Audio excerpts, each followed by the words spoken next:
Night Games here. So today I'm going to talk about what is going on with GW sprues. Now, if you don't know, if you've ever done one of GW's kits from when it was 3rd edition to basically now for today, you've noticed that sprues are getting more complex. For example, here I've got a birch witch, basically sprue, as you can see here. A lot of pieces, a lot of small pieces that can get lost.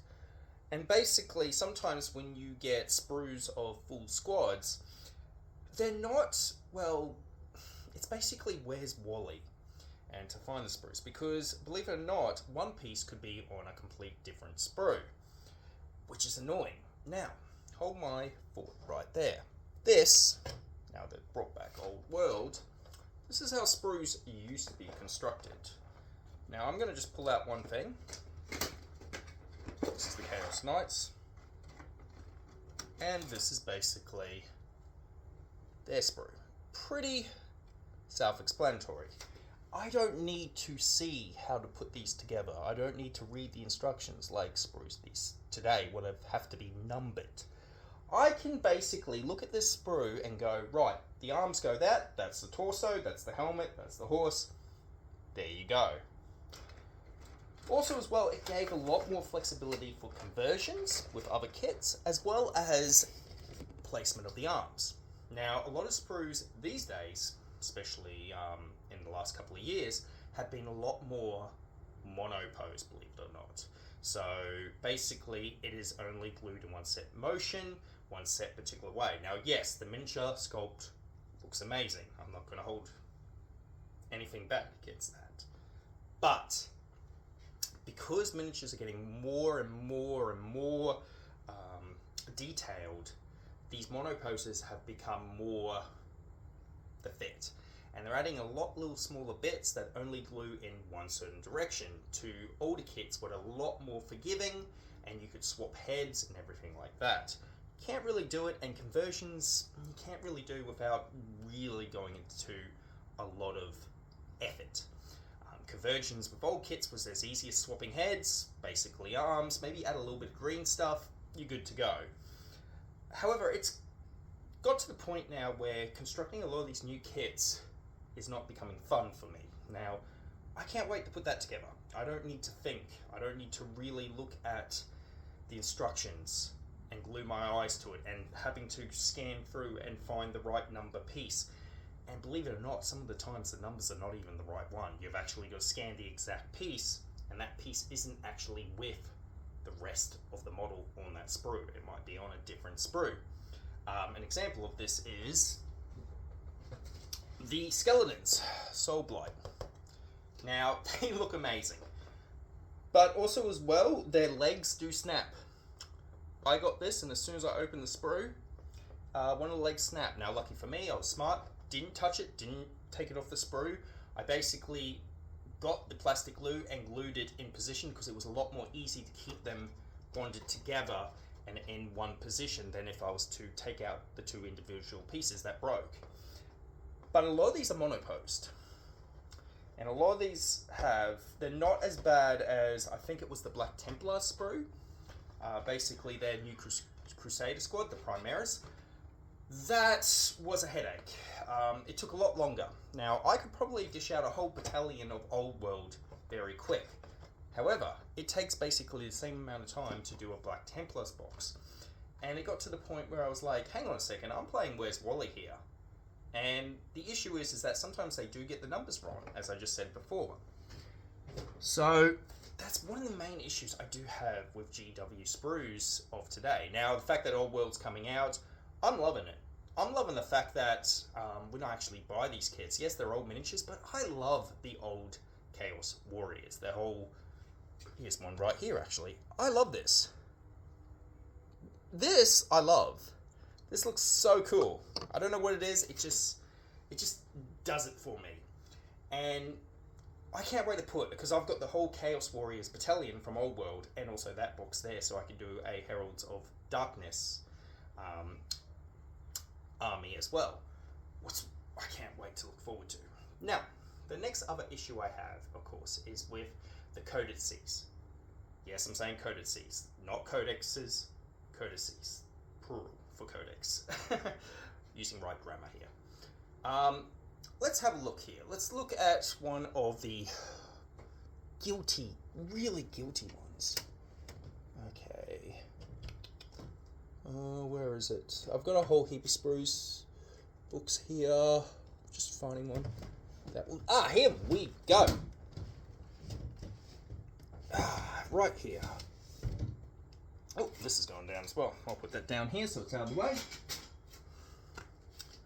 Now, actually, the fact I brought this up, probably a lot of people straight away know what the huge issue of this book was. So this basically came out at the end of 9th edition. A couple of months, like 2 months, I think, or 1 month later, 10th edition was already coming out. This made this basically invalid. So you've just spent, it's about, I believe, 80, if you buy it from Games Workshop Direct, $80 Australian. Please put that into conversion. You're going to see it's going to cost a lot. $80 Australian for a book. And the codexes are getting very small. Now, I don't have it with me right now, but I had the Warriors of Chaos, I believe, 8th edition book, last of the old fantasy, and that was basically a lot, well, bigger when it came to lore. Now, if we look here, when it comes to the lore of this book, rules, pictures, that's how much lore. And you might get, if you're lucky, 1 paragraph per each unit. Now, with the Chaos Warriors of Fantasy, they had basically a full page of lore for that unit, what got into more detail. So they actually had about, I believe, the first 200 pages for lore. It went down to even their way of how they eat, to even what women do in the society in the Northern Lands. Just below the Chaos Wastes, how those Northerners lived. Hello, Leland. That was my cat. These codexes, I don't believe they're worth the money anymore. Now, in the past, they had a lot of cool things in them. I had one of the old Tau codexes, and it even had how they had their spelling, how they did their language even in the back, what was really, really cool. But these really don't hit the mark, I believe. It's more rule focus, and the problem with it being rule focus is that they get FAQ. Now, Volton, I'm sorry about my pronunciation, they got FAQ'd hard when they came out in 9th edition.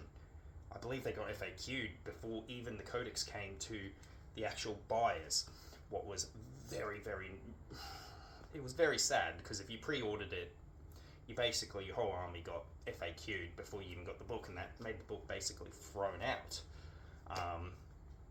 So codexes don't have the value anymore, and the problem is they do special edition codexes will come out, and that means a lot of people get FOMO of missing out on those codexes. And I had a look at the new Emperor's Children. It looks amazing, but the issue is like, do I really want to fork out? It's probably going to be about maybe $150 to $200 Australian. That's basically just under buying a combat patrol. Do I really want to fork out that much for a book that's probably not going to have much lore in it? It's probably going to be very, very skinny. Nothing really detailed into it. Codexes, believe it or not, in 6th edition actually taught you how to paint the minis. It had a section of painting minis, converting the minis, even cool things what you could do for example, with the Tau Codex, you could use flower pots to actually show you how to make terrain of Tau buildings. It was really well done, really well constructed. There was a heap of lore, and the rules were just there. But now it's basically very heavy with rules, stratagems, and such, and the lore has just been pushed aside. And this will come up to my next topic in a second. But I don't think it's going to be worth the money anymore, especially when you could find a place that would probably download it. And most of the time it's just going to get FAQ'd, so it's not really worth it. And this brings it up to the next point, lore. Now, I read a lot of Black Library books. Now, if you don't know what the Black Library is basically all the Warhammer novels. Age of Sigmar, 40k, Horus Heresy. Now, the last 2 years, I actually read all up 60 books. I was buying these books, constantly churning them up and reading them. That's not including audiobooks as well. And I looked at the standard between, I believe it's Dan Abbott's Ghosts, Gaunt's Ghosts, how it was written, and also the Night Lords, how they were written. And I believe they just did a anniversary book, I think it was, not last year, but the year before, the Night Haunter or something like that, where it was dark and grim, and it was about a Night Lord stranded on a ice planet, and he would try to make a revolt so he could call other Night Lords to come in. And the thing is, this Night Lord was actually didn't know about the fall of his legion kind of falling to chaos a bit and everything like that. Like, he thought the Horus Heresy was still happening, I believe. But these books were really well written. They were very dark, grim, and gave you a bit of an idea of how the world worked, how much it really did suck for the average Imperial citizen. And it was just dark and grim, and there really wasn't that feeling of hope. I'm now reading a lot of the new stuff. I've read a lot of the not Dawnbringer books, the Indominus Crusade books, with Gilliman and all that. The writing is very different. It feels like a lot of the areas are clean. It doesn't feel like these dark, grim battlefields anymore. And it's got to the point now where, actually in the older books, Space Marines weren't as shown as these big, strong dudes, what you probably saw in the Amazon TV series. If you actually had a couple of lasguns and put them on full charge, you could, and aim them in one area, you could bring down a Space Marine. It actually happened in Dan Abbott's Gaunt's Ghosts. And that's happened in a couple of ones. Let's talk about Storm of Iron, that book, written by Graham McNeil. A Fortress World, Hydra, I forgot the last name of it, invaded by an Iron Warrior Legion. It has even Warsmith Honzo in it. And they also brought us the fact that, like, lasguns can still punch and still bring down a Space Marine. And I believe the law has kind of changed now, where we've seen it, like, they're just striding into combat, bullets are bouncing off everything, las shots aren't doing everything, it's sizzling across. And it kind of made me go, okay, well, things have changed now. It feels like that there's not much that Space Marines have to worry about. But in the old books, there was a lot of things to worry about. They were basically, yes, they were genetically enhanced and able to push heavy loads in combat and stay fighting for long periods of time, and they had little quirks in them like their acid, saliva, but they could still be brought down. But in a lot of these books, they're basically invincible demigods. And also the writing has changed as well. I don't feel like... See, back in the older books, the bad guys won. A lot of these new books, however, it seems like, well, I know there's no good guys in Warhammer, but the Imperium is basically their child, Space Marines. They always seem to pull something out of the hat at the last second. And the writing style has really not hit the mark with me, especially though I've read a lot of these books, and I've actually read the older ones and then the new ones. And I find the older ones, the characters are well written, it's much more enjoyable. I can't wait to put the book down. I can't wait to finish the book. I can't put it down. But when I read a lot of the new books, a lot of the things that Black Library are bringing out, I put it down. And it might be like a month until I go back to it, because it really didn't bring any interest into me. Also as well, next topic, 10th edition. I'm going to be honest, I'm not a fan. I find it boring. I think competitive has killed Games Workshop being competitive. I believe it has killed Games Workshop. I remember having games with my mates. I've got actually multiple combat patrols right behind this camera here. You could probably see it. That's all painted. That's all painted. Yes, that's Angron and Mortarion. So I have purchased a lot of kits from Games Workshop. I have found it a little bit boring, tedious, not enjoyable to play 10th edition. And it's actually been slowly getting like that. Previous editions, you could have really awesome stories happening on the battlefield. But I feel like it's being made very competitive. And it doesn't help. And I'm sorry, I don't like talking smack. But I think Vanguard Tactics is a bit of an issue with that as well. They've made it more competitive. They're charging people how to teach them how to play Warhammer. I have to admit, Warhammer is meant to be fun. It's meant to be a relaxing hobby. Hang out with your mates, throw some dice, have a good time. And I'm kind of not a fan of what he's putting down. But that's just my opinion. My opinion is basically, I don't want to play competitively. I actually want to have a cool time and see how the battlefield unfolds and the cool little stories. Does Khan the Betrayer rush up and take out those Imperial Guardsmen unit? Or does an Imperial Guards movement unit hold the line after they've just been bombarded non-stop? Or they've been charged by Berserkers and there's one Guardsman holding the line? Those cool stories, but you don't get that in competitive play. Terrain rules have also dumbed down kind of a bit, or are very confusing now. So that's what I've found. But yeah, those are the main aspects I'm having trouble with Games Workshop as a whole at the moment. The storytelling isn't as good. The codexes are not really worth the money because they get FAQ'd constantly. The gameplay is not that fun. So really what's only saving me in this hobby is the cool miniatures and the painting. And also finding all these old novels and reading up on them. And maybe once in a while you'll get a really good author to write one good book that comes out. I think there was maybe 5 that really took my interest.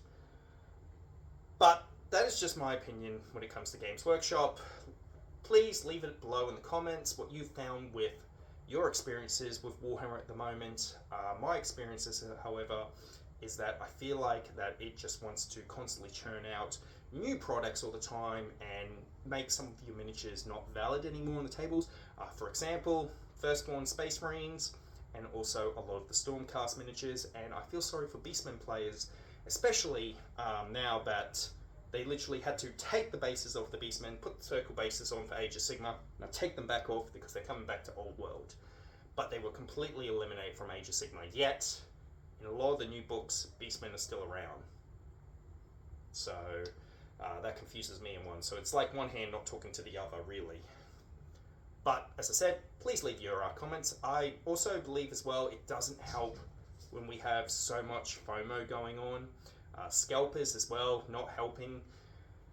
And telling the personal, I don't think Varric is actually, I think Varric is like, you know, I find him as the guy who basically wants to lure you in, and he can only speak really good and about Games Workshop, but I don't think I don't think he can give constructive criticism. I think that he basically is very fanboying it. I love Warhammer, but I'm not going to fanboy it to the point that I'm going to choose my family over it, or I'm going to choose paying my mortgage. As I said, I am a father of I'm a father of a 3-year-old son who is amazing. He loves the miniatures. He loves the vehicle miniatures. And I'm married as well. And I have a mortgage. So I have other things that need my money. And I have other hobbies as well, such as archery, going shooting with my old man, and also as well cosplaying and doing gym. Like, I love my cosplaying. Like, you can tell the big corn helmet. I love this stuff. This is awesome. So I'm just going to enjoy the hobby as much, and I hope you will too. As always, keep on training, and please don't think of me speaking very negatively about it. Just see it as me speaking my thoughts and my constructive criticism about how I think the hobby is going forward. I think it's going more and more competitively. It's not as fun. I feel like people like Vanguard Tactics are making it hot, like kind of charging people for money. What's not cool. I don't think that's cool, especially when you have a community that you can ask questions and most of the time you can get help on how to play your army. And also as well, I don't think it's cool that Varric also makes it to the point that I feel like, look, I don't want to say it. It's like he's sucking the tit of Games Workshop. That's the best way of saying it. He's always fanboying it to the point that I can't watch his videos anymore. Okay? Anyway, you have an awesome day.